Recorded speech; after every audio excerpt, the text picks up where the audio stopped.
Hey everybody, it's John Barrows with Make It Happen Mondays. Thank you so much for joining us or viewing this on the back end or the podcast for those of you who listen to it that way. I hope you all had a good weekend and are ready to get after it this week as usual. I had a good weekend. It's set for the Patriots looking like absolute dog shit this weekend against the Panthers. Pats obviously aren't as good as they thought they were coming into the season, or as good as anybody thought they were in getting into the season. But I guess the silver lining on this one is what it got me to think about as far as a topic for today's Make It Happen Mondays. And it revolves around questioning skills. Now, I've been training a lot. I've been, over the past 20 years or so, I've been selling a lot, and over the past 10 years I've been training a lot. And one of the things that is blatantly obvious to me, I don't care how experienced anybody is in sales, the number one skill we can all get better at is questioning, is asking better questions to uncover that answer. I mean, if anybody's ever been through Sandler or spin selling or any of that stuff, a lot of that has to do with just asking better questions to get to the root of the problem, or to get the client at least talking about what their situation is. And it's amazing to me, for instance, how many people ask close-ended questions, like some of the fundamental stuff. It's amazing to me how they will, they ask close-ended questions when it comes to discovery. And that's what, like I said, the silver lining of this past weekend's ass whooping by the Pats. And yeah, Michael, I know they'll get out of the division. Thank God we're in the AFC East, because every other team sucks. And the Bills, come on, you're not going to be that good for that long. So anyways, but the silver lining here is always watching the press conference after a Patriots win or loss, specifically losses, to watch the stupid ass questions that interviewers ask Bill Belichick specifically. It absolutely amazes me. I watch a lot of sports, basketball, baseball, all that stuff. And it absolutely amazes me that these reporters, if you will, get paid to do what they do. I mean, they're supposed to be reporters and asking good questions, get good insights from the players and the coaches and all that other stuff. But inevitably, when you walk out, when you watch one of those, like going into the halftime for an NBA game, or between innings in a baseball, they ask the dumbest ass questions, like, if a team's getting smoked going into halftime, they'll say, "So, how do you think your team's doing today? What do you need to do in the second half to get better?" It's like, what kind of fucking stupid question is that? So, they typically get stupid answers, and nobody's better at making people feel stupid based on the questions that they ask than Bill Belichick. And so I actually listened to his post-game interview a couple of times, and I wrote down some of the dumbass questions. And listen to this stuff. On Cam Newton, did you see any difference in his play between the first and the second half? Belichick's answer: he was a good player. Critique: could you give? Oh no, here's one. Is there any explanation for this? Belichick's answer: no.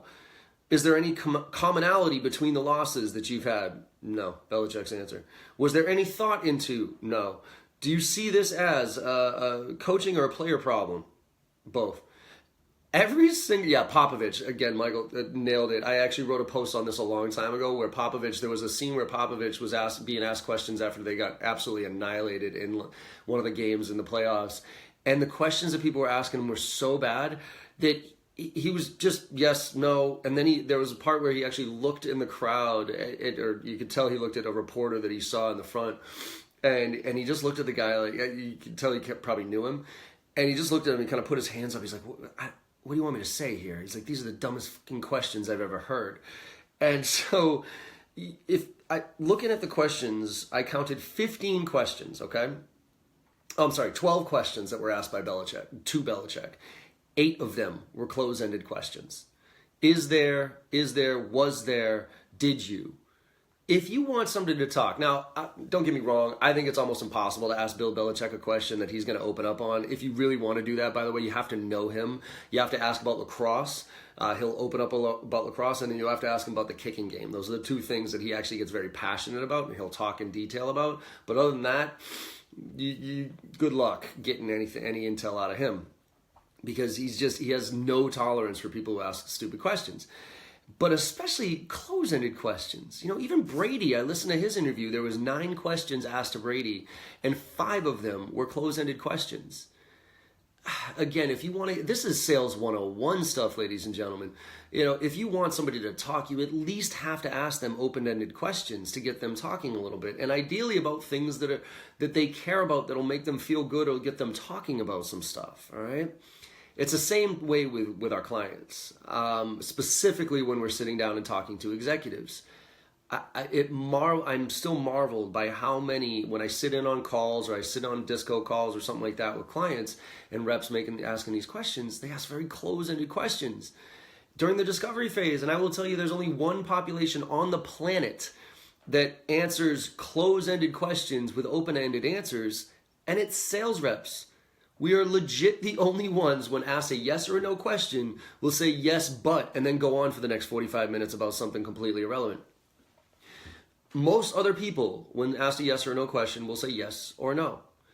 And so, open-ended, closed-ended questions, that's fundamental basics there, but we need to pay attention to that. That's also why, by the way, preparing your questions in advance is really important. So you're not just trying to come up with them on the fly. Going into meetings with prepared questions. But then there's layering questions.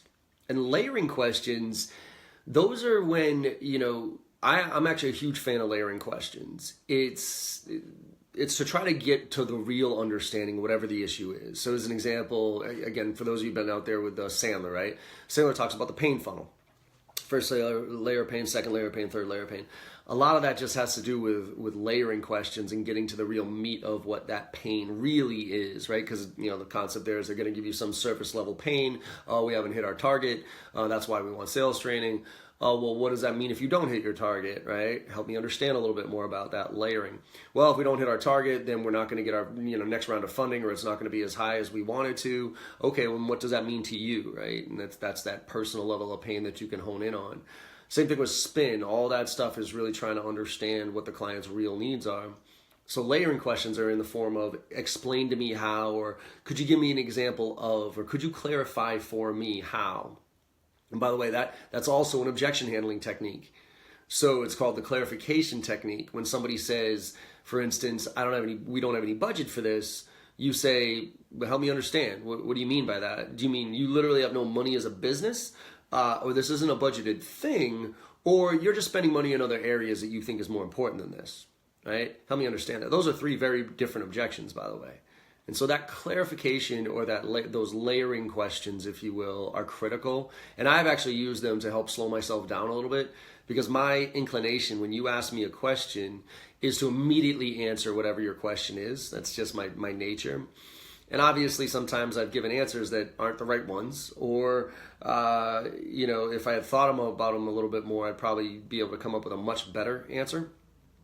So I've purposely put layering questions in place for me to slow myself down a little bit, but also, again, to understand the real meaning. Now, those are the categories of questions to think about: open, close, and layering. Okay. The other component here, though, is the types of questions we ask. There's also 2 categories where it's pleasure questions and pain questions. Right? Pleasure question or pain questions are what most of us are taught to ask. We're trying to dig for pain, right? And that's kind of in the form of challenges. What kind of challenges are you faced with in these areas? And the goal is to find pain and then jump on it and try to fix it. But we also need to make sure that we don't ignore pleasure. Let's put it that way. Because pleasure is kind of more about the future.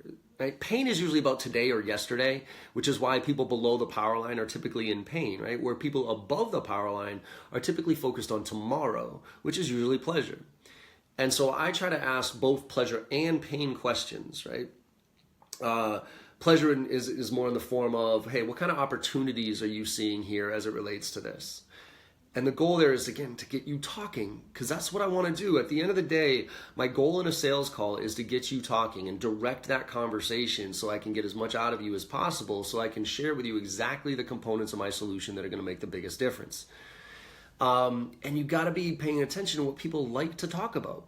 Right? You don't ask low-level questions to senior-level executives. For instance, I'm not going to ask a CEO of an organization what their average deal size is, what their conversion ratios are, and what their onboarding process looks like. They don't want to talk about that. They have people that are in place who have those answers. And those aren't things that they typically think, on a day-to-day basis about. There's managers and directors who care about those type of things. They do. But executives, C-levels, and VPs usually are thinking way ahead of the game, or at least they should be. So for executives and, VPs and C-level executives, when I talk to them, I talk a lot more about what's happening in the industry and where their business is going. What are some of the biggest challenges that they're facing as an organization, or what are some of the biggest opportunities they see down the pipeline? I was on Snapchat the other day. By the way, if you want to hit me up with questions, make sure they're good ones. Hit me up on Snapchat. John M as in Michael Barrows. That's the handle. Feel free to hit it. I get probably 5-10 questions a day from kids asking me questions as I walk through airports, and I hopefully give some pretty good knowledge around that. It's easier than me writing emails, by the way, so please snap me instead of emailing me. But, I snapped this question the other day as I was preparing for a meeting, and I think it's an interesting question to ask almost anybody at a senior level, which is, where do you see this industry going? What are the biggest challenges you see as it relates to your industry? And hopefully you've done some homework beforehand, right? You don't want to just come in asking a blind, stupid question. You want to come in with some context around it to say, hey, for instance, artificial intelligence for me, right? If you've been watching me or read my blogs or whatever, you know that artificial intelligence is something I am fascinated with, because I think artificial intelligence is going to change everything. That and virtual reality, right? Virtual reality and artificial intelligence, two things I'm fascinated with. I think they're going to impact every single industry. And if you're not thinking about it now, you better be, okay? So I ask executives that question a lot, which is, so help me understand right now in this industry, like, where are things going right now, and how do you see artificial intelligence impacting this industry over the next 5 to 10 years? And, based on that answer, what are you going to do to help prepare yourself as an organization to get there, right? Or your sales team, right? Because I can parlay that into a conversation about the impact I'm seeing artificial intelligence having on sales reps, and then talk about my training as it relates to that. But that question about getting people fired up not fired up, but getting them to talk about something that's a lot higher level is where you tend to see them start to open up and give you their real insights about the challenges they see, the opportunities that they're out there. And that's where you can hone in on that stuff and really kind of hopefully pick out something that they talk about and tie your solution to it to help them get there. Either help them get there from a pleasure standpoint and where they want to go, or help them address one of the challenges that they see their organization is going to face based on where things are going, right? So I'm just, a couple of things here from a takeaway standpoint, really just, I would recommend you prepare your questions in advance, at least 2 or 3 questions that are outside your typical normal, qualification questions, like, whatever the BANT stuff that you got to find out, fine, those are great. But come up with 2 or 3 that are based on some research that you did on their website. Go on their news and events, try to find something of where they're going as an organization. If they're a publicly traded company, look at their 10K or annual report to think about, where the CEO and the CFO outlined what their goals were for the next quarter or so. Talk about that. Follow trends in the industry that you're following right now. As an example, Toys R Us. So retail right now. Here's a perfect example, right? Retail.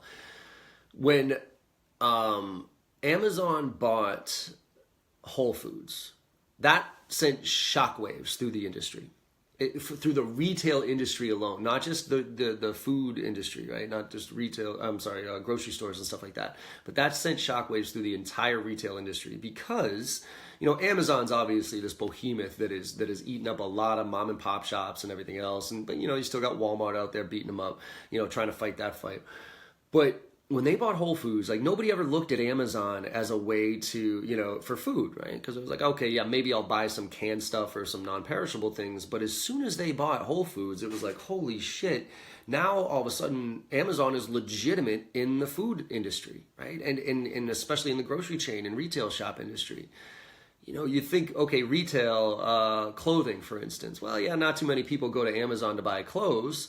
But as soon, because they don't have a really strong reputation for that. But as soon as they go out and they buy Coach or Burberry or whoever that is, they immediately become validated in that industry. And now what are you going to do? Right? Toys R Us is a perfect example here. That industry, they had so many opportunities to capitalize and see what was happening in front of them. as far as what was happening with Amazon, but also they were a niche player. They were a niche. Hey, we just sold toys to kids. And I can't believe they didn't change their stores. I can't believe they didn't. Yeah, obviously they did a bunch of stuff online, but who wants to go to a kid's store these days? Are you out of your mind? Right? That's the most painful thing I can imagine is going to a Toys R Us on a Saturday or Sunday to look for toys for a kid's present. Like, that just is a nightmare to me. I'd much rather do that online.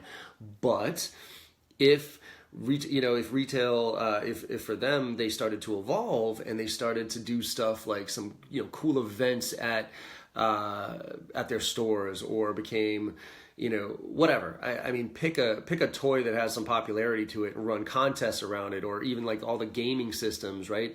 Why wouldn't you be like the VR capital for gaming systems at Toys R Us, where people could come and have contests or something, anything like that? Just evolve, right? But they didn't.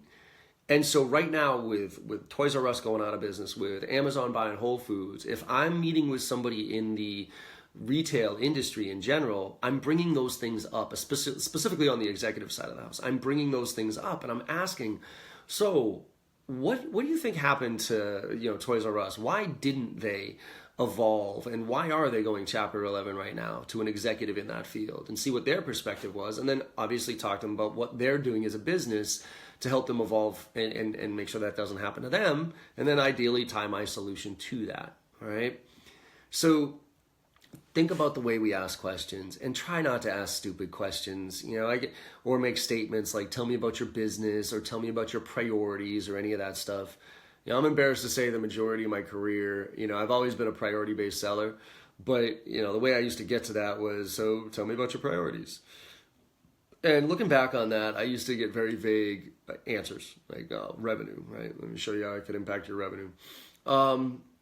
Now I go in with at least some context around those questions to say, hey, you know what? In preparation for our meeting today, I was actually doing some homework, or I've been speaking with a lot of other CFOs in manufacturing, and they tell us that, moving into 2017, or 2018, some of their top priorities are X, Y, and Z. Are those yours by any chance? Even if they're not, the fact that you showed that you put some thought into your question tends to open up the conversation a lot more. And also, a very important point here is to make sure you always have a reason for your question, right? Because, I've been caught before where I thought I asked a really thoughtful, intelligent question to get somebody talking. And, halfway through the question, they paused and were like, oh, I'm sorry, hold on a second. Why do you need to know that? Based on based on what we're here to talk about, why do you need to know that? And there's been a few times where I've been like deer in headlights, just, I don't know, I just want to get you talking here. But now I'm very conscious. I pretend every time I ask a question, I pretend like the person I'm asking the question is going to flip it right back on me and say, why do you need to know that? And I got to have a good reason. Sometimes I'll even preempt it with the reason, because, clients sometimes are very cautious on what they tell sales reps because they don't want to uncover too much, because they're afraid the sales rep's going to pounce on it and try to sell them on something. So inherently, they're a little hesitant to give up too much information when they're answering questions. And so that's why a lot of times I give a reason why I'm asking the question. I learned this through the book Influence. I've talked about this before, the book Influence by Robert Cialdini. If you haven't read it, I highly recommend going and taking a look at it. Just go on Amazon and type in Influence. And they talk about the power of giving people reasons, right? So the study has a group of people lined up to make photocopies on a copy machine. And the first part of the study, the guy walks in front of the line and just cuts everybody in line and says, hey, can I make some copies? Doesn't give any reason, just says, hey, can I make some copies? And the majority of people are like, no, dude, like that's why we're all in line here. We're all looking to make copies. And then, so the second part of the study was they took a separate group in a separate line, and the same guy cut in line, and he gave a reason this time. And so, and by the way, it didn't matter what the reason was. Okay, so he walked in front and said, hey, can I make some copies? Because I need to make some copies. And everybody was, well, duh, right? But as long as he gave a reason, people let him through. Like most people let him through. So that to me is important when it comes to for me asking questions to clients is, So what's your average deal size? What's your average conversion? I mean, those are basic ones, but or let's go back to the industry stuff. How do you see artificial intelligence impacting this industry, and where do you think it's going? I got to, a C-level executive be like, well, John, why? I thought we were here to talk about sales training. Like, why are you asking me that question? Well, first of all, I'm interested in your response, but second of all, the reason I'm asking is because I see artificial intelligence affecting every business out there, and I think there's some jobs that are going to be completely obsolete, and that doesn't. That also includes sales teams, right? And so I'm seeing a lot of the tools out there of artificial intelligence impacting sales, and I wanted to get your mindset on the impact you see that having on your industry and therefore your team, therefore your company, and therefore your team. So that's why I'm asking that question. And again, sometimes I preempt it. So it would go, hey, so where do you see artificial intelligence? How do you see that impacting this industry right now? The reason I ask is because I'm trying to get a better perspective on where your head's at as it relates to artificial intelligence, because I'm paying attention to a lot of the things that are affecting organizations and in sales reps within those organizations. So I just kind of wanted to see where your head was at and how you're looking at leveraging it, or if you think it's even really that big of a deal moving forward. When you give someone reasons, okay, here's another one. I ask early on in the sales process, hey, what's the best way to communicate with you moving forward? Is it email? Is it cell? Is it text? What is it? And usually they say email. I say, okay, great. Look, as we go through this process together, I promise you I'll get back to you within 24 hours if you need something from me. What should I expect from you? The reason I ask is because I don't want to be the annoying sales rep here, okay? You tell me to wait a week, I'll wait a week. All right. I just want to make sure that I follow up on what the expectation should be here. And when I tell somebody the reason I ask is because I don't want to be the annoying sales rep, most of the time, yeah, you know what, John, if you haven't heard from me in a week, ping me, excuse me, here's my cell phone or whatever, okay? So give people reasons, make sure you have a reason, and ask at least 2 or 3 questions that are a little bit higher level than you would have asked before. Right? Most of us dive right into, hey, what do you do for this and what do you do for that? Like, the qualification stuff. I hope nobody out there is following BANT too prescriptively, if you will. Not just saying, do you have budget? What's your timeline? Are you the person and, has the authority to do this? Hopefully you're smoothing that out a little bit and you're not disqualifying too many opportunities too early on. The only thing I care about, by the way, in BANT is need. If you can give me, if I can find a real genuine need for whatever I'm selling, then I can expedite timeline. I can get to power if I need to. I can find budget if we have to. So hopefully you're not just going through the motions with that. But even if you do, at least try to start off the conversation with 1 or 2 questions that are higher level based on some of your homework. It doesn't take too long either. Like I said, pop on their news and events, take a look at their, something's happened in the past 6 months and phrase that as an open-ended question. And sometimes I'll even preface it with, in preparation for our meeting today, I was on your website and I saw this. And I was really curious how that's impacting what we're trying to accomplish here, or, help me understand a little bit more about what that's doing for your organization, right?